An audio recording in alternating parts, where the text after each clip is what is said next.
And by the way, when I say rehearse, because I believe that you should rehearse, I'm not asking anybody to learn by heart, to memorize. You don't have to memorize your content. You need to internalize it. So you need to know exactly what to say and when without memorizing. But people sometimes tell me, I don't like to rehearse because I don't want to appear robotic. I still want to appear natural. And actually the secret is that you need to get to the level which works for you. So for example, I may rehearse 5 times, you may need to rehearse just once or maybe 20 times.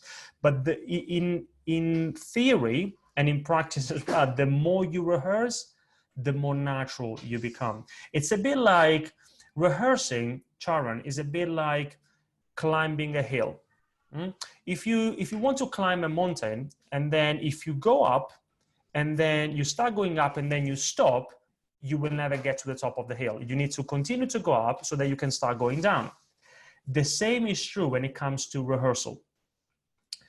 If people say, look, I rehearsed once or a couple of times, and then I stopped, then you do appear robotic. You need to rehearse. You need to find the ideal number of rehearsals for you, but you need to rehearse a few more times so that not only will you know exactly what to say and when without memorizing, but you will also appear natural. So the secret is in the rehearsal. And also, Charan, I agree with you. There are 2 types of speakers. You have what we call the improvisers and the learners. The improvisers are those who prefer to have more freedom, either on stage or in general when presenting. So they don't like to learn by heart, as you said. For example, they don't like to have a script. They like to improvise a bit more. The learners are those who like to have a script. They need to have something, not reading, but they need to know in preparation for the presentation exactly what to say. And there is no right or wrong approach.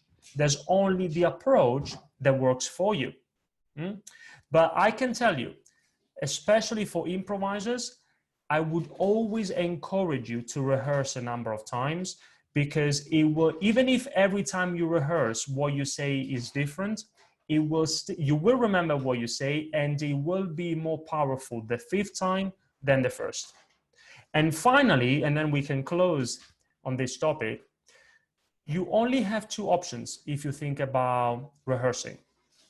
You either rehearse before the actual presentation, in preparation for that presentation, or you do it in front of the audience. Only 2 options, either before or in front of the audience. You are rehearsing in front of the audience if you haven't done it before. And I can tell you, it's much, much, much better to rehearse before the presentation.